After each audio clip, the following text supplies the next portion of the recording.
Hello, I'm Toycat, and it's been a turbulent weekend for European politics, and it's ended with the British Prime Minister saying that he's ready and willing to put British troops on the ground in Ukraine, which is absolutely wild. And so how did we get here? Let's start with the beginning, because the United States really wants to end the Russia-Ukraine war. It's become a big domestic political issue, and so they've started Ukraine-Russia peace talks in Saudi Arabia. This is a really good idea, and the idea is getting Russian and Ukrainian negotiators together to actually come up and agree with a peace plan. However, a Ukrainian official has confirmed that these came as a surprise to them and they had no plans to send a delegation, and so the Russia-Ukraine peace talks are currently happening between Russia and the United States, which from the US perspective is like, yeah, these are the big two powers. If there's going to be a security guarantee, it's going to come from one of us at the very least, whereas Ukraine says, well, we can't accept a deal that we didn't help negotiate. The idea of peace is that both sides say we won't attack each other, and that's not going to work if we're not at the negotiating table. Indeed, Volodymyr Zelensky, the president of Ukraine, has basically warned that the Russian president is a liar, and that right now the US's negotiating position has basically been to give up too many chips without anything in return. The big ones in that particular case being that Mr. Trump has suggested that Ukraine's membership in the NATO alliance is just not practical, and also there has been a suggestion from the United States that it should give up half of its mineral resources in exchange for US support.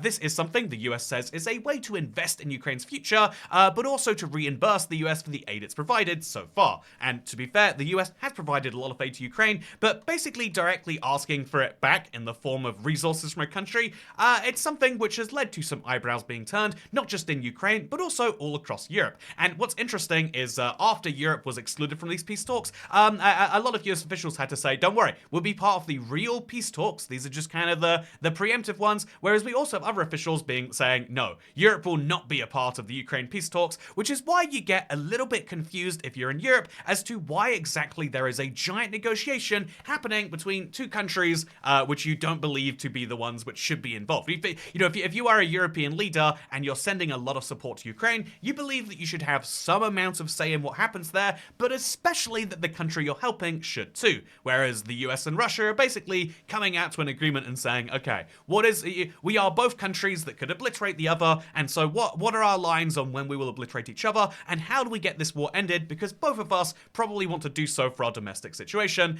And it's just the problem being that obviously Ukraine is not as willing to give up giant amounts of its territory, whereas Russia would very much love to gain that same territory, which leads us to our current issue. And so, yeah, I think that Europe's response has been twofold. One has been to say, okay, how do we convince the United States that we're relevant to this? This is something which is a very big question, because ultimately, right now, the European leaders could say, okay, we'll cut off all aid to Ukraine until we're at the negotiating table, but if Trump blinks and says no, does Europe refuse to help altogether? We can't cut off our noses to spite our faces. There's a really interesting quote from here, the US ambassador to NATO, from the US ambassador to NATO, but there's a really interesting point also on the reverse of like, okay, is this the time for a European army? Something that has been said over and over again for as long as the EU has existed in its current form is that the EU should have its own army. And the answer to why would you need that is kind of always answered by, well, no, NATO already exists. Most EU member states are in NATO, very, very few exceptions, literally Austria,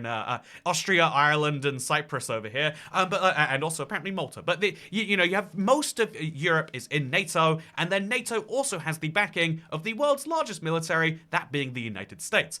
You can see that NATO has started to expand slightly outside of the EU, covering like Montenegro as recently as 2017. But in general, like we already have a NATO, we already have a European army effectively, in the sense that if any European country besides the neutral ones get attacked, then we will all defend them anyway. And so do you need a European army? The answer is no. Except when it comes to, what about right on the frontier right here? If Poland or Romania were attacked, you wouldn't need to have these discussions, but when Ukraine is attacked and slowly but surely Russia brings their border closer to the EU border, what can the EU do with such a fragmented army? And so that is why there is always these calls for it. I think this is unrealistic. It always is. It's a fun idea for the future when Europe is much more federated than it is right now, but it's basically just suggesting the idea, whereas the other idea is also kind kind of unpalatable to a lot of Europeans. Right now, ultimately, the US and Europe have always worked hand in hand when it comes to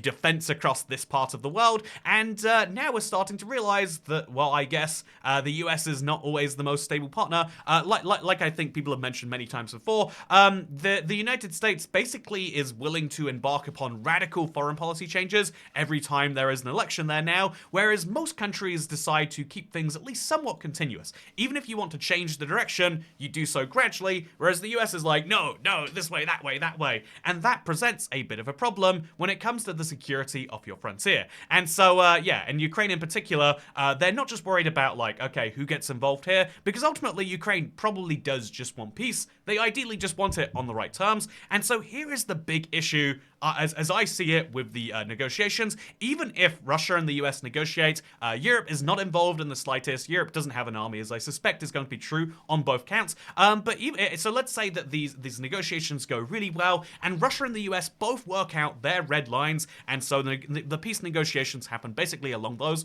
Even though that sounds like, yeah, well, they took the executive decision and they agreed with it, ultimately, the problem that Ukraine has is that they have gone through, by the way, you just want to point out how Russia's unfriendly country list has grown, basically to exclusively include all of the countries which I think in the Western world we think are part of our bro club, right? But anyway, so the interesting thing here is that Ukraine has previously, in 2014, accepted, like, okay, so Russia's coming in here and they're taking some of our territory against our will, but they've assured us they'll never do this again. Okay, thank God, Russia, they've got agreeances, it's in stone. I mean, they said in 1990 when we were independent that they wouldn't invade us in exchange for giving back the nukes, but then in 2014 they said they wouldn't invade us because they've taken back Crimea and that's just their rightful territory. And then the Minsk Accords happened, where Russia basically says, yeah, you agree not to re-invade parts of your country that we previously invaded.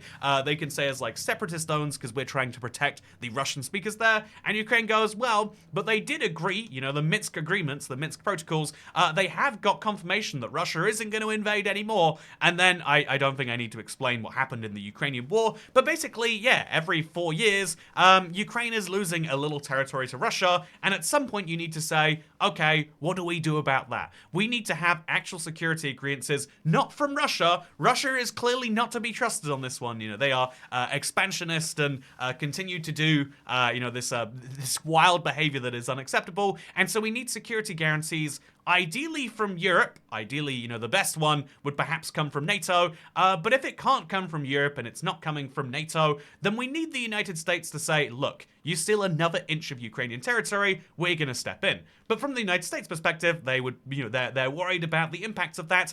And it's interesting because it's like NATO as a whole, right? NATO is a dumb idea. Adding Montenegro to NATO is a dumb idea, because if Montenegro now gets invaded, every other country, in exchange for like a few thousand extra soldiers, now every other country in NATO has to protect Montenegro. Except the actual reason they were added, and the same reason Macedonia was added a few years later, is like, well, the odds of these countries being invaded by a nuclear power especially is basically nothing. And so, and you can take that basically nothing down to actually nothing, because who's going to invade a NATO member state?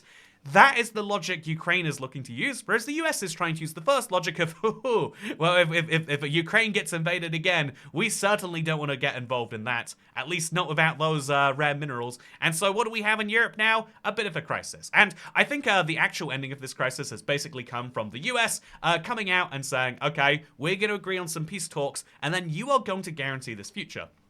So, if you're kind of curious as to how this one ends, like I was talking about, so the US has sent a document to its European allies consisting of 6 points in question, such as which countries would be willing to deploy troops to Ukraine as part of a peace settlement. And so, indeed, if you're curious as to where this first headline came from, it's because the UK has said publicly and has put pressure on his friends to do so, that we should put European troops on the ground, more or less as a polite way to say, yeah, we need to have some say in this future, we need to make sure that this works. And what's extra interesting is that even countries like Germany have started to hint that they will be getting on board too. Europe can actually be involved in the future of protecting Europe, and it's a shame that in exchange for that, there seems to be very little concern about what Europe wants from it.